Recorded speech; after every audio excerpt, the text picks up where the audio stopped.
तो खबरों की शुरुआत करते हैं। संसद के बजट सत्र का आज छठा दिन है और अब तक काफी हंगामा देखने को मिला है। लोकसभा में राष्ट्रपति के अभिभाषण पर धन्यवाद प्रस्ताव पर चर्चा हो रही है और आज प्रधानमंत्री मोदी बोल सकते हैं। बीते 2 दिन में राहुल गांधी की चीनी टैंक घुसपैठ के मुद्दे पर स्पीच को लेकर हंगामा हुआ।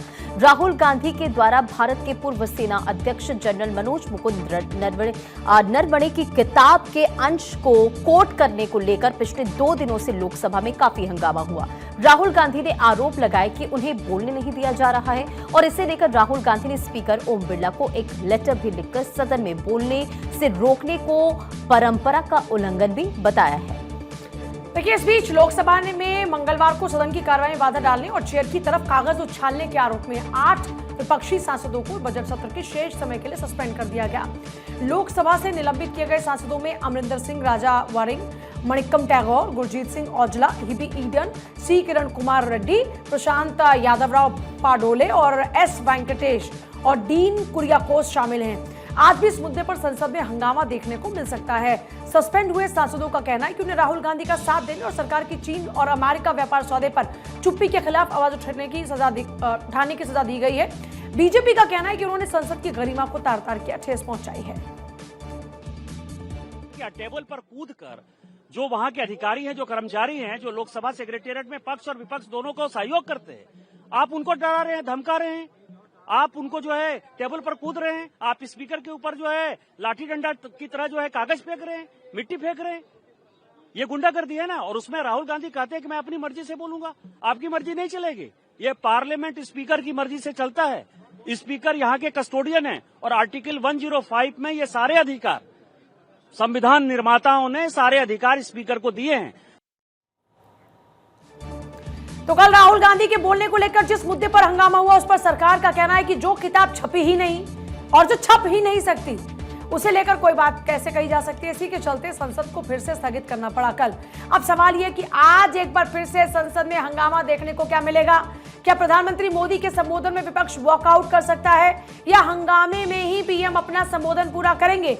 आज फिर विपक्ष द्वारा सरकार को घेरने को लेकर क्या रणनीति रहती है। आपको बता दें कि बजट सत्र के 65 दिनों में 30 बैठकें होनी है। 28 जनवरी से शुरू हुआ पहला चरण 13 तारीख को खत्म हो जाएगा। दूसरा फेज 9 से शुरू होगा, जो कि 2 अप्रैल तक चलने वाला है। और ऐसे में बजट सत्र में जो विधेयक लंबित हैं, जिन पर चर्चा होनी है, उनमें आता है विकसित भारत शिक्षा अधिष्ठान विधेयक 2025, प्रतिभूति बाजार संहिता 2025 और संविधान का 129वां संशोधन विधेयक 2024 इसमें शामिल है।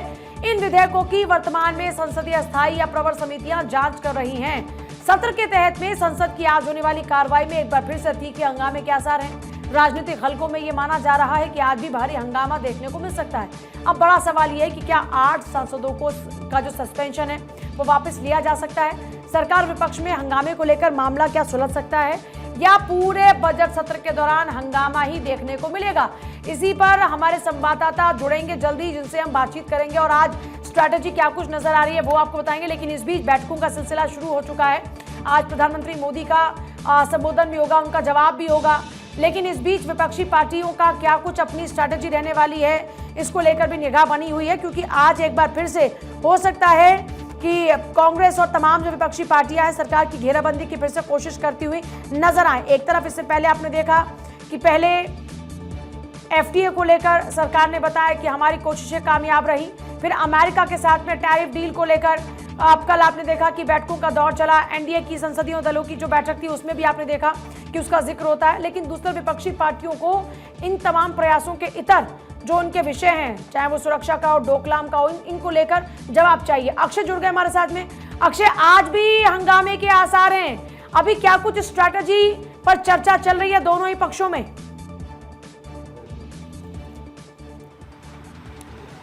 एक तरफ एनडीए, दूसरी तरफ इंडिया अलायंस और दोनों के अपने अपने पक्ष हैं और इसलिए ये कहा जा रहा है कि प्रश्नकाल के समय हंगामा देखने को मिल सकता है और एक बार फिर से लोकसभा की कार्रवाई स्थगित हो सकती है, ऐसी संभावना जताई जा रही है। क्योंकि कुछ देर बाद इंडिया अलायंस की बैठक 10:30 बजे के आसपास पार्लियामेंट बिल्डिंग में बुलाई गई है। दूसरी बात यह है कि आज प्रधानमंत्री नरेंद्र मोदी राष्ट्रपति के अभिभाषण पर धन्यवाद प्रस्ताव दे सकते हैं। 5 बजे का समय लगभग मुकर्रर किया गया है। प्रधानमंत्री नरेंद्र मोदी के संबोधन पर सभी की नजर रहेंगी, क्योंकि कल जिस तरह से एनडीए ने उनका अभिनंदन किया, खास करके अमेरिकी डील्स के बाद, उसके बाद निश्चित रूप से विपक्ष एक तरफ सवाल जरूर खड़ा कर रहा है कि किसानों के मुद्दे पर पूरी तरह से बैकफुट पर नजर आई है। प्रधानमंत्री नरेंद्र मोदी पर जिस तरह से आरोप लगाया गया राहुल गांधी द्वारा, वो कहीं ना कहीं मुझे लगता है हंगामेदार स्थिति एक बार फिर से बना सकता है। देखना दिलचस्प होगा जब सदन शुरू होगा तो क्या स्थिति देखने को मिल सकती है, लेकिन प्रधानमंत्री नरेंद्र मोदी के संबोधन पर सभी की नजर रहेंगी, खास करके उस वक्त में जबकि यूरोपियन संघ के साथ एक बड़ी डील सामने आई जिसको कि प्रधानमंत्री ने खुल डील्स ऑफ डील कहा, और दूसरी तरफ जिस तरह से लंबे अरसे से चल रहा था बातचीत अमेरिका के साथ चल रही थी, डील संभव नहीं हो पा रही थी, और उसके अचानक संभव हो जाने के बाद एनडीए एक तरफ से उत्साहित है और उनका मानना है कि इससे न सिर्फ भारत के जो हित हैं वो सधेंगे, अमेरिका एक निश्चित रूप से बड़ा मार्केट भारत में ढूंढ रहा है उसको भी फ़ायदा मिलेगा और दोनों देश एक दूसरे के साथ आगे बढ़ सकते हैं। भारत की जीडीपी और एक्सपोर्ट्स में निश्चित रूप से बढ़ोतरी देखने को मिलेगी।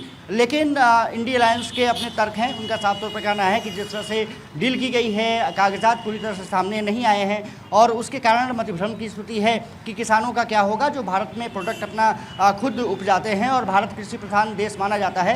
लेकिन प्रधानमंत्री ने साफ तौर पर कहा था कि मैन्युफैक्चरिंग और क्वालिटी मैन्युफैक्चरिंग अगर होगी तो हमारा एक्सपोर्ट बढ़ेगा और निश्चित रूप से छोटे उद्योगपतियों के साथ साथ बड़े उद्योगपतियों को भी फायदा होगा, देश की जीडीपी में भी देखने को बढ़ोतरी मिल सकती है। इसके अलावा ग्रोथ में इंडस्ट्रियल ग्रोथ में निश्चित रूप से तरक्की देखने को मिलेगी। प्रधानमंत्री का जो भाषण होगा उसके इर्द गिर्द मुझे लगता है नजर आएगा। दूसरी बात यह है कि युवाओं पर, बेरोजगारों पर और साथ ही साथ किसानों की स्थिति पर भी अपनी बात रख सकते हैं कि सरकार ने किस तरह से काम किए हैं और इस बजट में किस तरह से युवाओं के लिए प्रावधान किए गए हैं कि एआई स्टार्टअप हो या फिर जो सेमीकंडक्टर इकोसिस्टम को डेवलप करके युवाओं को रोज़गार मुहैया कराया जा सके। इन तमाम मुद्दों को लेकर के प्रधानमंत्री अपनी बात रखते हुए नजर आएंगे और बजट को समावेशी पारदर्शी तरीके से पेश किया गया है, ये बात कहते हुए प्रधानमंत्री नरेंद्र मोदी नजर आएंगे। लेकिन कांग्रेस उनके निशाने पर रहेगी जैसा कि अमून होता रहता है और जिस तरह से राहुल गांधी ने ये आरोप लगाया कि उनको बोलने नहीं दिया जा रहा है, सुरक्षा का मामला है और खास करके चीनी घुसपैठ का मामला है, वो कहीं ना कहीं प्रधानमंत्री नरेंद्र मोदी के निशाने पर जरूर रहेंगे। प्रधानमंत्री अपनी बात स्पष्टता से रखने के लिए जाने जाते हैं, तो मुझे लगता है कि आज निश्चित रूप से सत्ता पक्ष और विपक्ष में द्वंद्व देखने को मिल सकता है, लेकिन जो अभिभाषण होगा वो बहुत महत्वपूर्ण होगा। राहुल गांधी आज बोल पाते हैं या नहीं बोल पाते हैं ये देखना जरूर दिलचस्प होगा, क्योंकि एलओपी होने के नाते उनको निश्चित रूप से हक है सदन में बोलने का और वो सवाल बार बार उठाते रहेंगे, उनको बोलने नहीं दिया जा रहा है। लेकिन प्रधानमंत्री नरेंद्र मोदी के बोलने से पहले राहुल गांधी को मुझे लगता है कि मौका मिलेगा। स्पीकर ओम बिरला कहीं ना कहीं इस पर नजर रखेंगे और सबसे बड़ी बात यह कि जब शुरुआत होगी तो देखना दिलचस्प होगा कि सदन की कार्रवाई आगे कैसे बढ़ती है। आज किस तरह से कार्रवाई आगे बढ़ती है इस पर निगाह टिकी हुई है। बहुत शुक्रिया अक्षय आपका फिलहाल पूरी जानकारी के लिए।